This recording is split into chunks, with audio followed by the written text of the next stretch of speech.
Hello everyone, welcome back to Newcastle Fans TV, the international break, it's nearly over, what about that? We are going to be wrapping up the games from Monday, Tuesday and overnight Wednesday, as well as this is the second part of how our lads have been doing. Drop us a like on the video, we'll start to switch the focus. Obviously you've seen Joe's video go up with the Premier League predictions and his Champions League predictions, but we're going to switch it to the previews now. The whiteboard obviously will be back, of course, but let's catch up then. Let's have a little look. So we'll start with the England under-17s.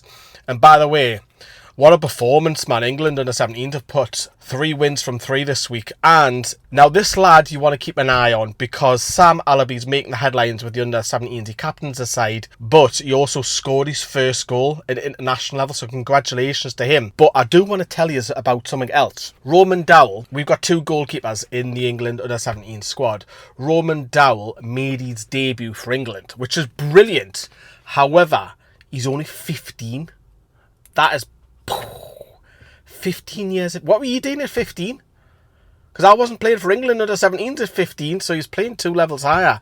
Absolute class in an absolute mental game where it was 12 goals, where England under 17s won 7-5 against their German counterparts. That is just absolute crackers of a scoreline. But well done England, 3 wins from 3 for the under-17s. Moving up a couple of levels to the England under-19s, and our talented right back Leo Shaha played the full game. Now he's been involved in all 3 of England's under-19s games, but he was involved in a fantastic 4-1 win against the Netherlands on neutral grounds. And obviously Holland, or Netherlands, whichever way you want to call them, have always produced talented throughout the years in their youth setups, and that was a great win, and he played the full 90 for England at right back. Well done, Leo.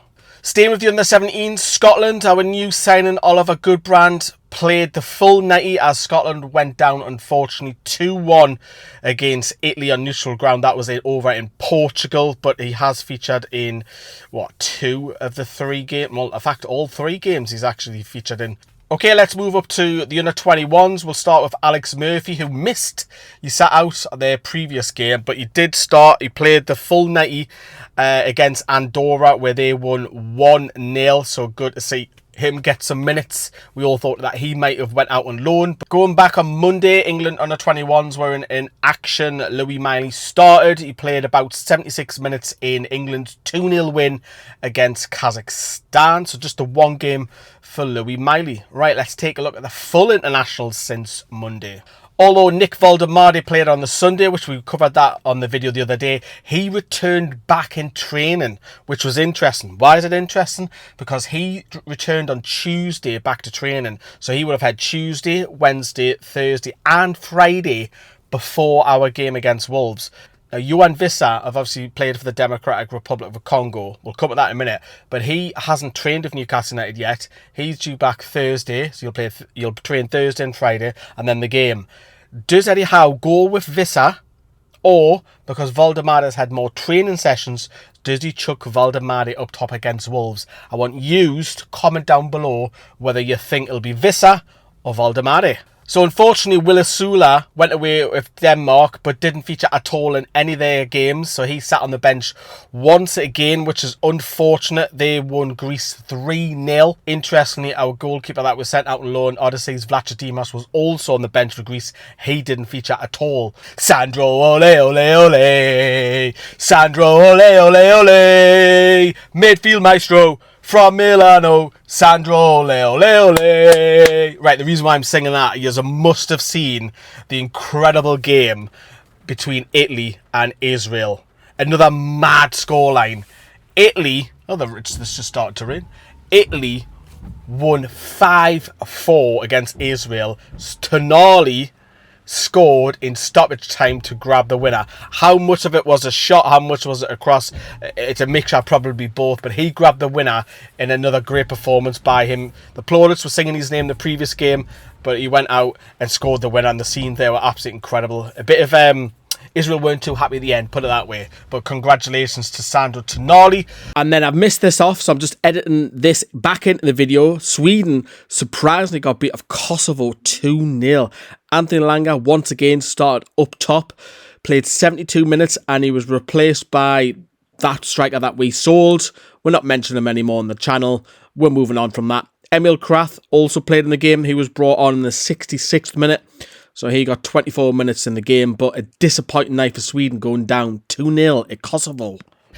England, what a performance. Now, I haven't watched any of England over the international break. I'm not a huge fan of international break or England in particular. However, they did beat Serbia 5-0, which is quite an impressive scoreline considering England have been a little bit lacklustre. Dan Burns sat out this one. However, Tino Livramento played left back. And it seems that he's comfortable playing left or right for club or country at the moment. He's now where is his best position? It's so confusing, isn't it? But yeah, he played the full 90, which was class. Anthony Gordon started as well. He was substituted for Marcus Rashford in the 74th, 76th minute, something like that. And then Rashford scored a penalty later on as well, where England won 5-0. So England in cruise control, and they're going to qualify quite easily for the World Cup. Right, back to Wissa, so Democratic Republic of Congo. We're at home against Senegal, who obviously recently beat England, ironically. Do you know what? He scored again? Since he's moved to Newcastle, he's scored twice on international duties. Does that influence your decision to start him? I'm playing mind games with you. But yeah, he's scored and he's got 2 and 2 over the international break. He was substituted a little bit later on. And I think if you kept him on the pitch for the full 90, you might have done a little bit more. But yeah, he was replaced on the 74th minute, and it was 2-2 against Senegal. But they lost the game, unfortunately 3-2. But on a personal level, Wissa scored 2 goals in 2 games in international duty. So that's one up on Valdemar. And then the last one we want to touch upon, look at that rain. It's absolutely chucking it down, is Bruno Guimaraes. Obviously, Joe Linton missed the 2 Brazil games with injury, but Bruno Guimaraes played, and obviously he was outstanding the other day in their 3-0 win, but they got beat off Bolivia 1-0, where Bruno Guimaraes played the full 90 in midfield, so disappointing. Look, Brazil obviously sitting in 5th place at the minute in the South American qualifying. Well, they've qualified, you know what I mean? It's not going to be any issue for them, the World Cup. They'll go far in the World Cup, no doubt, because they'll be able to handle heat in North America. But yeah, Bruno Guimaraes, disappointing 1-0 defeat against Bolivia for him. Can't tell you how well he played or anything, but that is your roundup of all the international duty with all the lads from under 17s all the way to the full fixture. As I say, we will start a focus on the game. We'll have a couple of previews out, maybe 1, maybe 2, with Wolves very much on the horizon. I'm so pleased domestic football is back. I haven't watched any football. It's been a bit of a break for me. Obviously, I've gone to non-league, which I will again the NEAT. But apart from that, though, and the women, of course, I've beaten the women. It's been a quiet 2 weeks for me, even though I've just seen 4 games. But there we can. Right, love yous and leave yous. Drop us a massive like, everyone. We'll see you very soon here on Newcastle Fans TV.